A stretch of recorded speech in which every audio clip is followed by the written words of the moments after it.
Brooke, thank you for coming in and having a conversation. So Brooke's here today representing Emerson Orthodontics. She's got a million other things that we could probably have a series on, but we're going to talk Emerson Orthodontics today. Just maybe give a little intro on your role there and maybe your history in Broken Arrow. Thanks, Jake. I'm the practice manager at Emerson Orthodontics. I've been there for 3 years. It's new to me being in orthodontics, but I do have 25 years experience in the dental field. Yeah, so 25 years in the dental field, and then you switched to orthodontics, so you're still working with teeth. So you stayed in a similar industry, but... Yes, and we've done orthodontics and general dentistry, but you know, the orthodontics that Dr. Emerson does is a lot of fun. And I've got 2 high schoolers, so they're right at that age in braces. We've had one of our kids go through there and one coming up to go in there too. So yeah, all my brothers had braces. We all had braces. I had to do Invisalign after. I wasn't wearing the retainer. I'm pretty sure my dog ate the retainer and then the teeth went back. And so do we have to wear our retainers the rest of our life? That's the question that we have. Nighttime for a lifetime. That's right. Yes. You know, when being in dentistry for a long time, I always saw the specialties as these just really great entities, and I really wanted to be a part of it. But when I went over to Emerson Orthodontics, him and his wife met me there, and when we came in, we went right through their front doors, and you're hit with the smell of coffee because there's a coffee shop right inside the office. Not your average Joe. Not your average Joe, right, exactly. And so Dr. Emerson actually donated that space to that organization. He used to run his own coffee shop in there called Wired, which made sense because he's an orthodontist. And his wife, Amy, actually was working out of one of their flagship restaurants in Oklahoma City and came home and told Dr. Emerson, Clint, you need to donate this space to them. And they've been there with us and a huge part of what we do. And for those who don't know what Not Your Average Joe is, it's a nonprofit organization. It employs people with special needs, so they're not your average Joe. Yeah. Well, I mean, that was kind of when you first had reached out, or whoever had reached out on the Emerson social media, I was like, why does this name look so familiar? And then back when I was doing the Best MBA stuff right after I'd gotten down here, I had just been popping around to businesses trying to record some videos. And Not Your Average Joe I'd been recommended to go check out. So I went over there and I did a video with them. I did a video with Chad, I believe, right? Craig. Sorry, Craig. I did a video with Craig and a few of his staff there. And he got me a Not Your Average Joe's shirt and some coffee. And I even bought some gift cards and gave them to some of my first podcast guests. Awesome. So it's just awesome. And what they do is so great. Their staff has just been absolutely incredible and just lights up your day. It was really, really cool. I mean, and I think he said something that to me really just stuck out. And I want to get back obviously to what you were talking about, but just he was saying how we all have special needs, and he was just talking about how we all have needs and we all have needs that need to be filled. But he was talking about how it's really, we all just want to be loved and seen and taken care of. But yeah, Not Your Average Joes, they're great people. And I had remembered that they said that the space was a coffee shop before, but that's so cool. I mean, I would imagine you've got great coffee. It is. Every day. We will get back to Emerson Orthodontics, but this is so much of what makes it really great. They have a master roaster. She's a female, and I believe she's Native American, and she's the only one in the country. They've got, their coffee is really good. And their staff right now that they have is Paige, Kate, Ethan, Craig is their manager, and I said Kate. Well, there's 4 of them right now, and that's it. And they're there Monday through Saturday. So even when we're not there on Saturday, you can go get great coffee. But as a practice manager for Emerson Orthodontics, I facilitate a lot of things at our office, and a lot of that is with our staff and our team, and we meet every morning. Dr. Emerson prays over every one of us and our patients every single day. But I have to help our team stay at that level that's going to give the experience and things we want. And so having Not Your Average Joe right there is really great for me as a practice manager, because I'm like, if I'm looking at people and they're like, oh, and I'm like, do you know what Kate had to overcome to get here today? And I will tell you, every single drink that's coming out of there, if there's whipped cream, it's not staying in the cup. It is filling the thing and overflowing it. And it brings them so much joy to serve. And and they're a coffee shop. So there's no reason why us, where we are caring for humans and providing a service as well, can't also have the customer service that they do over at Notch. It's such an amazing mission too. They're a nonprofit, correct? Right. Yeah. So I mean, that's another reason for me where I'm like, there are obviously lots of great coffee shops, but they've just stood out and amazing. Like you said, it's not just a good cause. It's also like incredible coffee. Right. It's not a good cause and you're like, I'm going to buy this coffee because it's like, no, if you could be selfish and just want good coffee and go there and not be disappointed. I get coffee pretty regularly, as you can expect. And every day at 3:00 is usually about when I hit that slump, and I'm like, oh, my brain's just not going. I'm going to get a pick me up, but I don't go over there anymore. I go when I hear my name called. They will yell my name from the window that's also in our lobby. They have their own private entrance, but in our lobby as well, and I'll hear them yell, Brooke, and I can hear it in my office or wherever I am in the practice, and I go over there and they've got my coffee for me. Like, they don't even wait for me to come over. They're amazing. That's awesome. Well, I mean, it's just so unique. Having that in the lobby of an orthodontist. I mean, I would have loved that. Yeah. Oh, yeah. And we hear that a lot. People are always like, what does your orthodontist, I mean, you said you had braces. Yes. What was some of the things that you remember from the office you went to? Oh, man. I mean, they were great people, but, it was just typical office. Not much. I mean, it was very brown. Just comfortable couches, Okay. You could get comfortable. There might have been a small fish tank. I think that's kind of a dentist thing, but nothing where I was like, I was in middle school. Maybe it was kind of too cool for any of the. They probably had some little kids stuff, but for the families who were there, but nothing that was like, and I would imagine for the moms who are bringing the kids. Yes, I have to be careful sometimes. I'm like, I give the card to the kid, and I'm like, don't let your mom get this. So we have incentives to give gifts from the coffee shop and get drinks from the coffee shop. One of the things that our patients experience, we train really hard from the time the first person picks up the phone. We have somebody that's in a dedicated office, not patient facing, so they can have undivided attention. And it goes from there, but eventually they also get over to the coffee shop and get a free drink from there.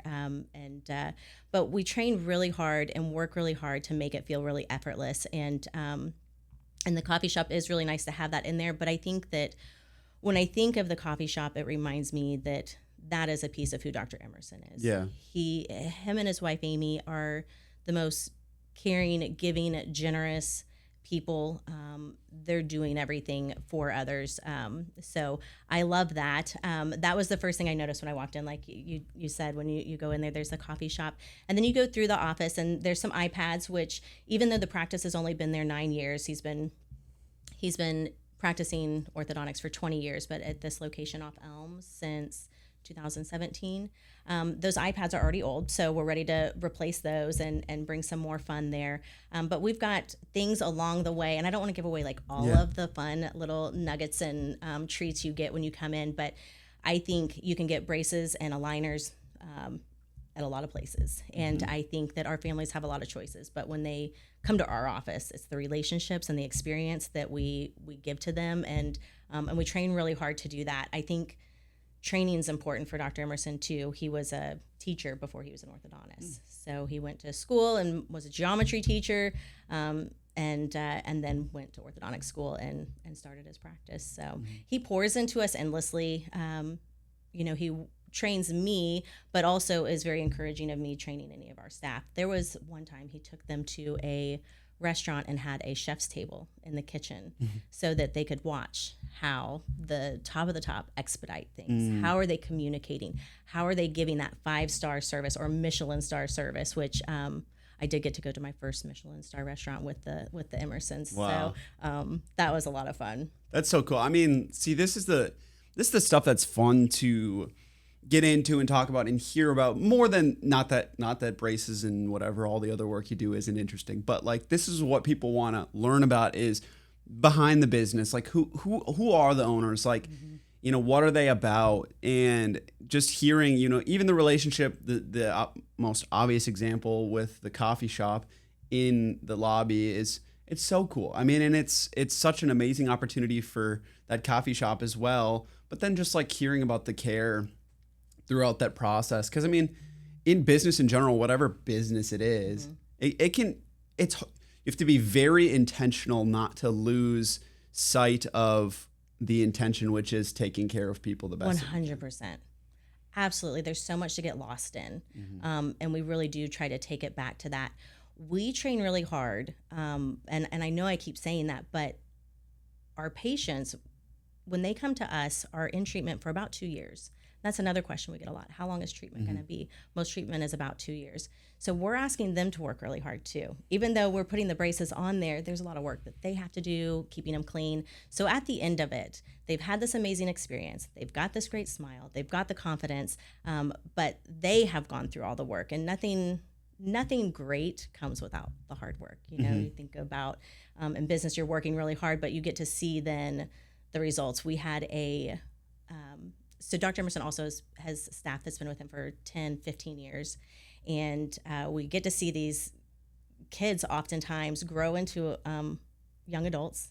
And we're like, oh my gosh, I can't believe this. When I met you, you were this. Well, we had one of those patients come back in and go find her assistant, and she hugged her, and she was like, what are you doing here?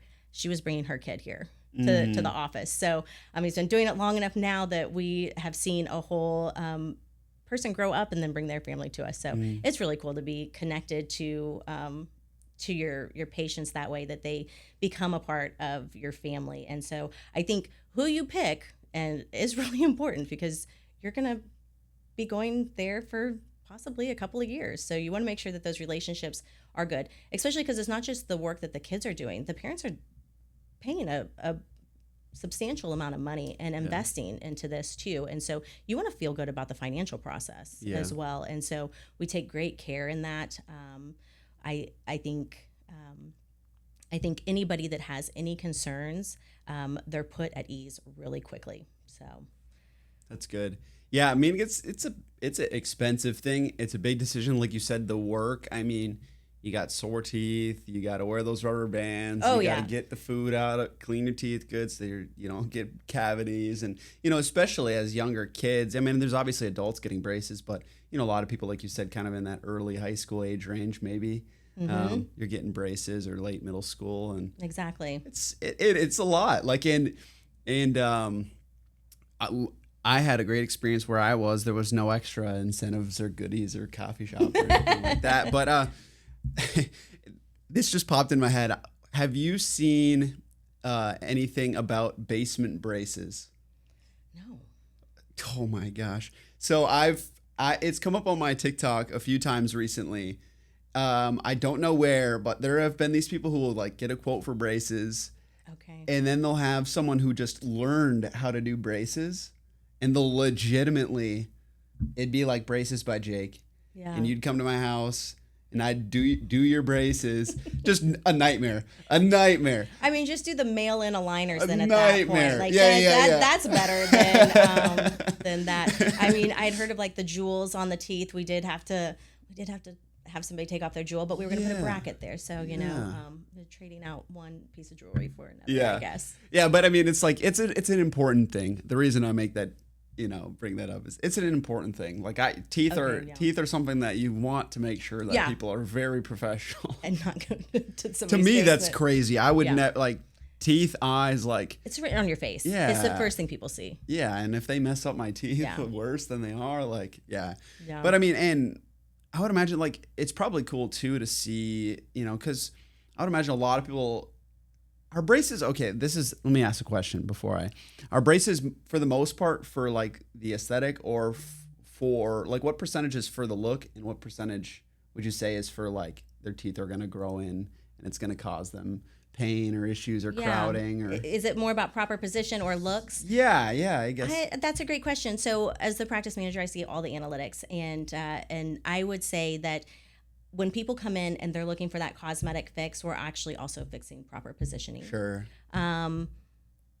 I would say that they're all accomplishing something that makes the overall structure of your bite and things. That's just a part of it inevitably anyway, I think. And I think the reason I ask that is just because I would imagine from like in a 2-year process, if someone comes in and they don't really love their smile, and then I remember when I got my braces off, I mean, obviously the weirdest thing, your teeth are smooth again, but just like loving my smile, and my braces came off. And I would imagine like seeing that too is a pretty cool impact on huge on people. Huge. And but it's still private, and even though we're a part of it, some people are still really shy. It takes a while for your brain to see you differently, because your teeth are so connected to you that I'll see people that'll have that great smile and they'll still hide it. When I look at some of the analytics that come through of patients that have been in our office, I don't maybe necessarily see cosmetic versus purpose. Sure. I see one of the big ones I go is how many people are picking braces over aligners. Aligners have really become a lot more prevalent, and a lot of general dentists are doing a lot of aligners. We use a brand called Spark, and I told you about my history in general dentistry. So I had a previous 15 years of Invisalign. I was an assistant in it. I filed claims for it. I was very familiar with it. Coming over and seeing it in this practice, I see the end result getting done faster and more to everybody's liking at the end. Whereas sometimes in Invisalign, I felt like I didn't see them get to the final. There was when you were telling me when they took it off, I thought you were going to say there was still one little thing I wanted to move. Whereas when we're done here, everybody's happy, and that's Dr. Emerson's goal. He wants you happy with the end result. Yeah. And if you're happy and it's not where he saw it going, then we can come to agreement on that too. Yeah. But so I'm sorry. Back to the how fine. many aligners and braces. I would say it's about 70% pick braces and 30% pick aligners. And one thing I think people don't realize, but I see, because my office is right next to where all the new patients come in, and I'm curious, how did they hear about this? What are they here for? What are their chief concerns? And parents will come in with their kids, and one party wants one product and the other party wants the other product. And they want Dr. Emerson to tell them, is it braces or aligners? And so we have some conversations with them, and I think that for the most part, I hear him say all the time, like, both of these will get you where you want to go. Both of them would take 2 years, and I can let you know the financial part, it's going to be the same. And so then the families are like, so how do we guide them to what's going to be most successful? And so then I look back at those analytics and I see, okay, what did the families say at the end of each of these? And so occasionally we have people struggle with the aligners because they can take them out. And the teenagers are the best at the start because they'll adapt and adopt something early on, but they'll get tired of it really quickly and stop. And so sometimes we do have to have those conversations and make a product change within. It was so much more to think about. I mean, when I did like a round of Invisalign, it was like the bottom had shifted again after I had not been. So you did traditional wearing, and then and the traditional worked really well. But I mean, the Invisalign, even I was like old enough, I was in college, but it's just so much to think about, and taking it out and cleaning it, and switching the trays, and just, I don't know, it was a lot more. I would imagine at a younger age, there's no chance I would have made it all the way through. Yeah. And sometimes I'll have the teenager that's gung-ho for it. And so I'm not going to crush anybody's dreams, but we're going to have the questions, we're going to have the conversations. And I'll say things like, they're usually about 14, 15. And I'm like, hey, listen, you want to know, if you pick this, whichever one you pick, honestly, though, you're going to be telling your parents how responsible you are. And you have no idea how important that is when you turn 16. Right. So you want to drive? Yeah. And so then the parents are like, thanks. And the kid's like, okay. And so you get them going, okay. And they'll come to the decision usually on their own, and we just talk about the pros and cons, and we have to get to know that person. And so part of that new patient process and experience is getting this information. We know where they go to school, what sports and activities they're into, and we can help guide them there. Now, there are a very few couple of occasions that one product can obtain a certain result that the other one can't. And I'll give you an example. So with aligners, what they can do now is move the teeth backwards, but braces aren't going to be able to move them backwards. You might be able to wear some rubber bands and get some movement, but not for the backwards direction. And so the aligners can help move that if you need to, because you can't just always take them forward. And you have to move them in all different directions. But the aligners can do that. But if you don't wear them 22 hours a day, it's not going to move them. So having that ability to take them out is sometimes the downfall. But we enter into with these patients and families for whatever it takes, and as long as they're in communication with us, we can help them. And so and we have. Oh, that's awesome. Yeah, I mean, I'm curious the transition from 25 years in dentistry to like what was the biggest change for you in that switch? I mean, you're still working with teeth, but Right. Yeah. And I was like you, I had braces as a kid. So, and I'm 44 now. So I've known of orthodontics and seen what that process was like. And not a lot has changed. I have seen some technology. We talked about the aligners, but one of the bits of technology we brought into our office is called the bender. And we scan your teeth, which is newer technology. You see in a lot of dental offices, they make that a common practice to scan your teeth and have those records. But we can scan your teeth at the end of treatment, and then that file goes to a laptop right behind you. And then the bender machine has a robotic arm that bends that retainer exactly to your teeth instead of the orthodontist hand bending it, which is how they've always done it. And so that's been really great. It's streamlined the process, made it where we can get those placed quicker, faster, and just have that available. So everybody gets, like you were talking about, the retainer to wear at nighttime, the clear one that goes over all of your teeth. But it's really nice having that metal one behind your teeth to just really hold that for when you forget your retainer, or or you've got a teenager that is headed off to college and you don't know what's going to happen. So if you can have that one cemented behind their teeth and their teeth are healthy enough for something like that, then that's been the biggest piece of technology that I've seen. Otherwise, it's stayed the same. Okay.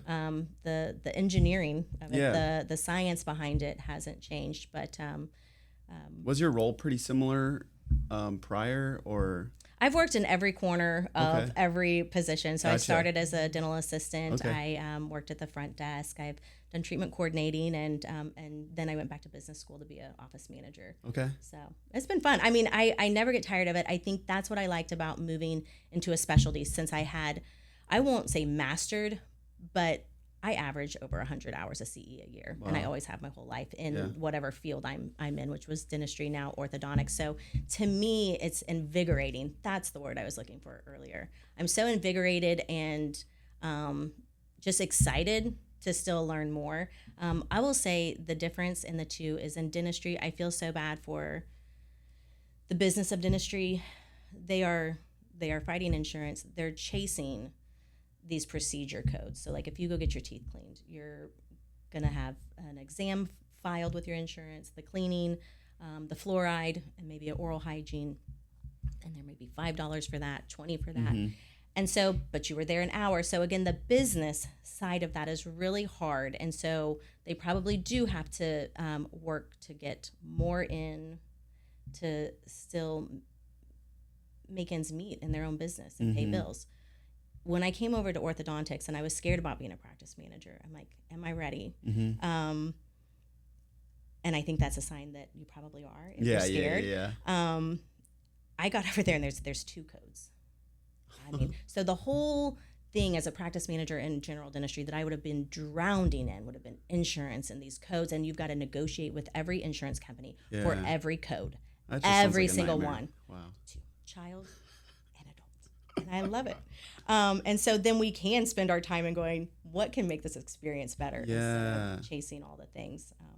So you're freed up to kind of touch other areas too that might not be in your direct which is role. So exciting. I'm like, oh, what about this? Well, I mean, just even, not to analyze you, but just hearing all the stuff that you do and, outside of this and all of the avenues you're in, it seems like you love to continuously learn, but also maybe love like multiple things going on or change, or I don't know, like it seems like you are almost intrigued by the new things, but maybe that's just me reading into the situation. I think the things that I do at the heart of it is to grow me in an area. So whether it's picking up a microphone, coming and speaking, putting myself in front of people, that was something I just really struggled in. And you can't go take a class. You can't go to college for that. And you just have to learn how to work through things as an individual and what works for you. And so do it and do it scared and don't look back and just take the leap and all the things. And if you say yes to something, you don't know where it's going to lead. And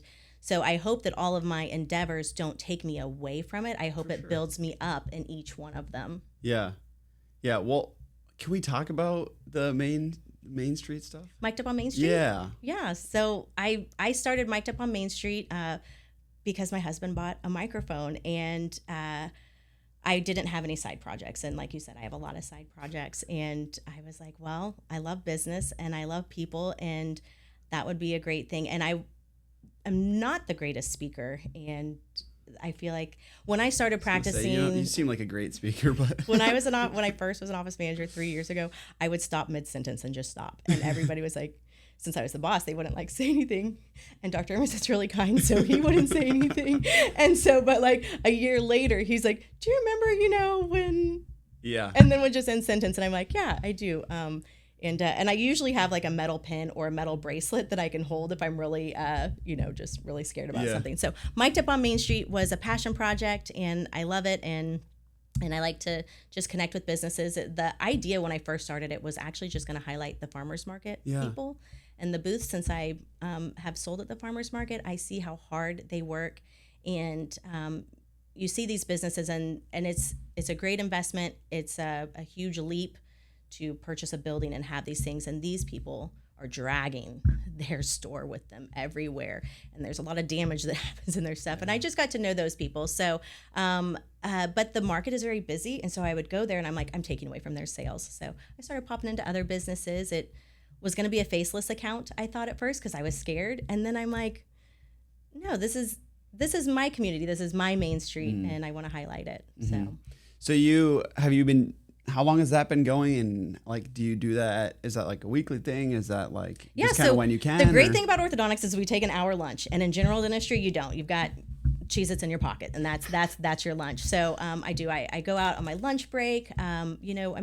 We all go out and do things. So it started after 2020. We were all locked in and not doing anything. 2021, my family made the decision that we were going to make the next year about experiences, and so we had an experience every week, and we would go do that. And so then when I got the microphone, I thought, well, I want to share these experiences, and that's kind of where that started. That's awesome. I couldn't agree more. And just like you just get better by doing it. Like I'm far from perfect at podcasting, but like my first few episodes, if I even look back, which it's crazy, this is the 31st episode. Wow. So just but I mean, you get better. Like you just get better by doing it. And I even think about like the people that I feel confident to like go and meet with and speak to. And, the more that you do it, it's just, you get more confident in it, and you start realizing, I didn't think this was that interesting. But then, a bunch of people, like we were talking about before we started rolling, that TikTok is tailored towards like hyper local stuff now too. I posted a video of Smashed BA. They're like an arcade and grill back there, and when I had shortly after I had gotten down here, it just absolutely blew up. People were like going in there, and right when I got down here, I had posted a video. I was like, hey, I'm trying to meet other like-minded men in the area, like trying to find a good church, whatever. I was just like kind of threw that out there, and obviously it's Oklahoma, so that blew up. I mean, I probably had 200 plus DMs of like, come to my church, or like all this, and but even just that, where it's like, yeah, maybe it felt a little awkward. Maybe like if I look back, I might go a little, but like the amount of people that I've met because I've done that, like even business connections, it's like, it's hard to wrap my mind around. And still, like I go through cycles where I'm like, no, I need to do more videos. I need to post more. It's interesting to see the ones that get traction and which ones don't. It's always when I don't try. Oh, always. What have been some of my biggest ones are like Bill's hamburgers in Tulsa. Okay. That one did really good. And right now the one that's doing incredible is the hot dogs. So Coney Islander popped off and got a ton of views, and Coney Islander had a great little story. But I mean, I've eaten there for years, and from that video, I got some DMs, and I was like, great. And I went to one, and I would literally call the people at Coney Depot and Broken Arrow my friends now, and I met them one time. But like that's the fun part of it. What are some other fun ones? Memphis Street. It's the thrift store, Thrift and Paw, but their foundation that helps them. And they were so grateful. And I will ask when I go into, do you mind if I record? And I didn't always do that. I didn't always know the etiquette. how do you also have life and do these experiences with your family and not make it just a social media thing? And I feel like I've done a good job, and I've messed it up a couple of times, but you know how to take care of what's important and remember why you're there. But I ask the businesses if I can record, and I'll also ask them if they mind if I post. And I didn't do that until I did Bill's. And when I did his hamburger spot, they're cash only. They're till they sell out or till 3:00, and there's 3 seats. Dang. And I stayed and I sat and I enjoyed it. And I thought, there was I don't remember if that one was like 20,000 or something. And I thought, oh my gosh, they might not actually have wanted that. I need to ask. I never went back and asked. I just hope it blessed them. Yeah. A lot of things you do too, you're just hoping it's a blessing and exactly. And provides good. Well, that's a good reminder too. Cause a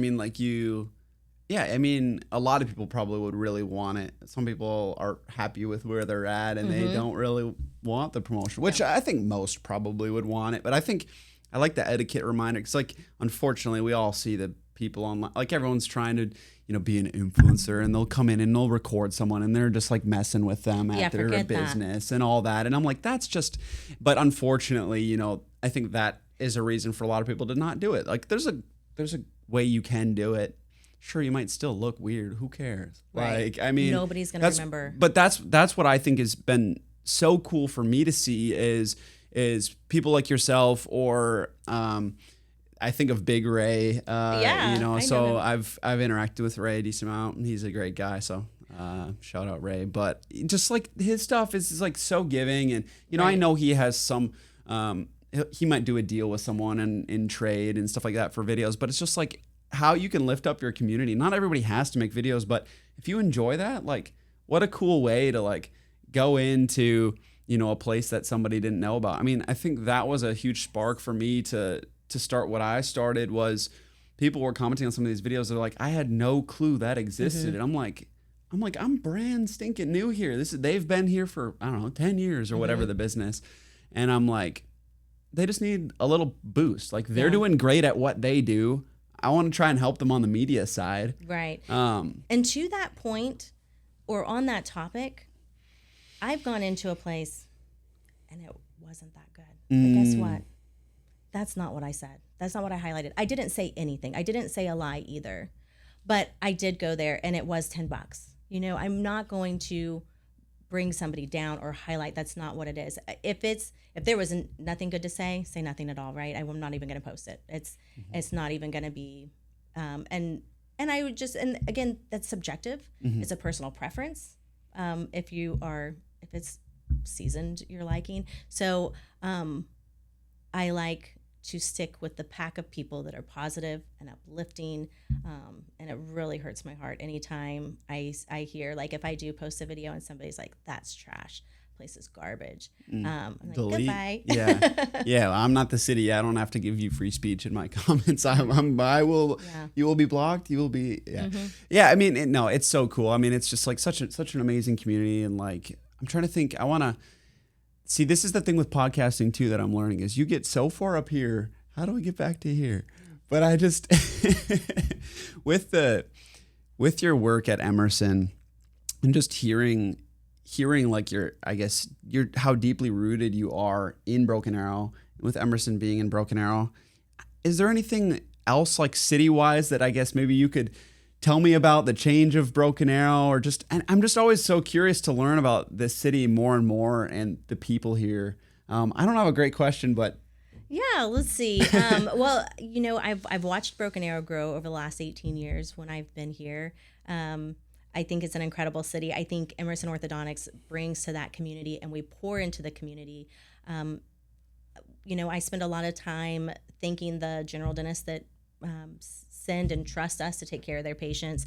I go around to the schools and local businesses. I'm really excited for the business I get to go into this weekend or next week. I'm going to go film at Broken Arrow Roller Skating Rink, Broken Arrow Roller Rink, because Emerson Orthodontics is throwing a big party for their patients. And so on July 23rd from 6 to 8, I've rented out the entire rink, and it's going to be a glow into summer, neon, think 90s retro vibe. Everybody gets in for free, gets the skate rentals, gets a free drink. We'll have glow stuff. Bring your friends. It's easy to sign up. And so you'll see us in the community of Broken Arrow at football games. We'll do tailgates.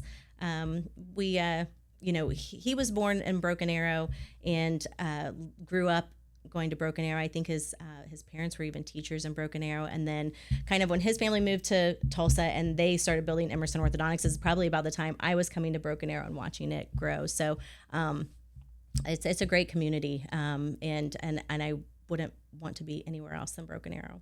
No, that's awesome. Thank you for pulling something out of my non-question there. That was great. No, it's just cool to hear that how involved. That's what I really love. Is there's a lot of amazing businesses, but I think there definitely are some pillars of businesses who hey, we're really in the community. We really want to be here. Whether that is at a football game or at an event or even just customer appreciation, stuff like that. That's so cool. I didn't even know Broken Arrow had a roller rink, so that's cool. But and it's one of those nostalgic ones. They have been there for as long as I've known. Where is it at? On Elm Street. Okay. So on Elm, between 51st and 61st, okay. or somewhere around there, yeah. Right by our office. So that's really great. But it's still one of those places that's cheap and you can have a good time. I mean, I can go spend $20 on tokens and they will have so much fun with the games, but it's not like those mega places. There's 8 really solid ones that work, you know, and you get to use the token and you get the ticket. And that you don't get everywhere. They're doing the cards. So the as a digital ones. Yeah, growing up in the 90s, I just have a lot of appreciation for that, and it's a lot of fun. And I don't sit on the sidelines. I am going to be out there skating, and I do with my kids. I've got my youngest is 14 now, and I was like, hey, I've got a promo. We gotta hit the roller skating rink. He's like, I got you. That's awesome. So, I mean, I love that you guys get to help share for them too. And then exactly. Even you being there, now you're here, we get to talk about it. It's just I think for me, it's the idea of just giving freely and giving free promo and shouting people out and lifting people up. And, I think that is what really it does empower and will continue to empower the small businesses here. And there are so many amazing businesses that I talk to, and they're just drowning in the work. Mm-hmm. And right. they say they don't have a marketing budget. They might, but it's new to them. But they just need someone to be hey, they're here. Mm-hmm. Go check them out. Or they just need an opportunity to be hey, here we're here. This is what we do. I just went to. I was at the New Orleans Square block party on Saturday. I'm so sad I missed that. So I kind of last minute came in and I had a tent for Best in BA, so I just threw that together, and that was my first ever sort of vendor event, which was really cool. It gave me a inside look at what I want and don't want to do for my event. Oh, great! But exactly. Just getting to interact with the other vendors there, and it was so cool. And just yesterday, they reached out to me. It's called My Grateful Heart. The new owners there. It's right in that parking lot. It's a vendor mall. So they have 40 plus different crafts, and some of them are antique-y, and they're kind of some of the vendors are maybe older, and then now they're trying to bring a younger crowd in and whatever. But it was such a cool spot, and I saw it, didn't know what it was, thought it was maybe a boutique. I personally am not going to ever just pop in, maybe not my thing, but it was really cool, and in seeing other businesses like that, where it's they have a space and they're providing opportunity to a bunch of artists or creators or whatever. It's just you're seeing the ecosystem of businesses. So every business is its own entity. It's filed its own license. It's paid its own taxes. It's doing its own thing. But we do depend on each other. Yeah. Those are our stakeholders, not just the customers, but the businesses in whether it's your neighborhood or at the market. Watching the farmers market, which most people don't know, goes from April through October. So it's 6 months, and people are like, "Oh, I forgot. I never made it out." You have half a year. There's still time. So every Saturday from 8 to 12, they're at the market. But even watching those vendors and what they do afterwards, and we'll build those relationships and trade and or provide products for their things. It's just really cool that we're all our own entities, including Emerson Orthodontics, but how they work together and benefit from one another, as long as you're lifting each other up, and Exactly. it is really neat to see. So I do a lot of the marketing. Well, I do all of the marketing for Emerson Orthodontics. awesome. I run their social media pages, again, build those relationships in the community. So I think that wanting to be really good at that for this business that is the highest level of any of the businesses I'm involved in.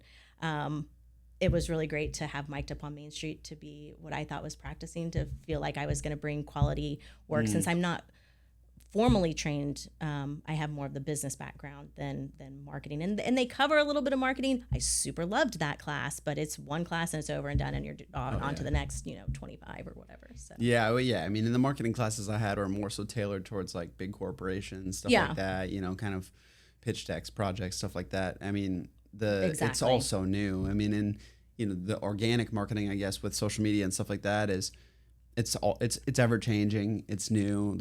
You can put money into a million different things. Where do you focus? It's a lot. So I don't know how your capacity is so high with everything that you do.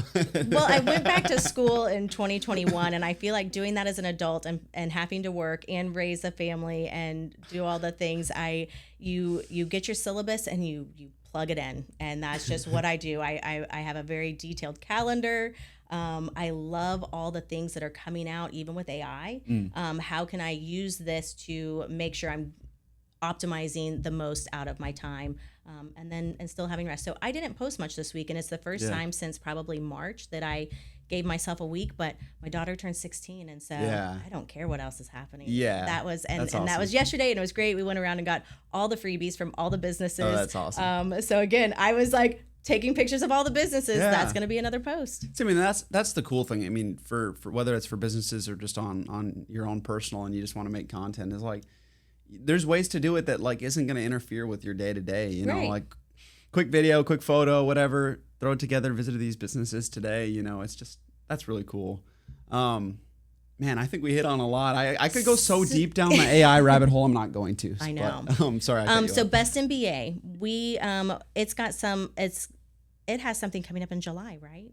Yeah, so July 20th, thank you. July 20th, the nominations will open. So that'll be where businesses get nominated and they can compete in their category. So, love for Emerson to be nominated for orthodontists. I don't think we had any orthodontist offices last year. We had dentists for sure. Cedar Creek won. I came from Cedar Creek, actually. I go to Cedar Creek. Do you? I worked there with Dr. Eaton as his assistant when I went back to school. Yeah, I was sitting in one of the chairs, and they were asking what I do or whatever, and I mentioned Best MBA, and they're like, "Oh, we were bragging about it, and we love it," and Who'd you see? Who was your doctor? Do you remember? I do not. There's Dr. Key, Dr. Eaton, and Dr. Parrish. I saw. It was a man. It was probably the first one. Okay. Probably. Yeah. No, they're great. I mean, and it's just so cool. Like that's why I do it. I mean, I heard when they found out they won, they were like super excited. Were you there at the time? No, I just saw when I was preparing for this. I was like, Cedar Creek was in this. I'm like, I have to. Yeah, and they have it on the main, on their main landing page, the badge, which is so cool to me because I mean, it's giving a business a chance to be celebrated.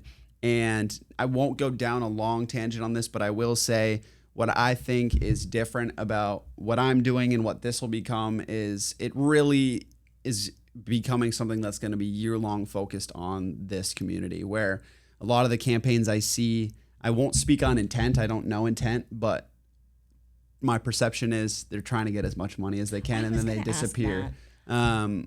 I was going to ask, and you can cut this if you want, but I won't cut it.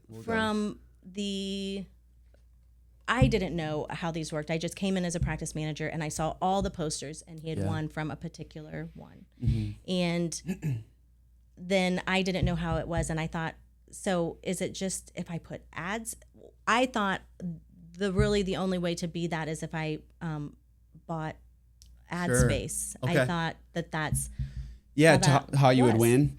Yeah, so how I'm running mine, and I can speak on how others have been run from what I've seen, but it's free to participate, free to be nominated. If you win, we'll give you a badge, and you can wear that with pride, and you don't have to spend a dime. So, but as for extra promotion stuff, I do have sponsorship opportunities and ways that businesses can put their name behind it and be like, we kind of are championing this idea and the event and banners and, you know, traditional placements on the website and stuff like that. But and that makes sense. Yeah. But you're paying for your position. Exactly. In that. Yeah. I mean, and so that's for me is finding the balance. Yeah, exactly. It's finding the balance. Cause like I want to provide as much value to businesses as possible.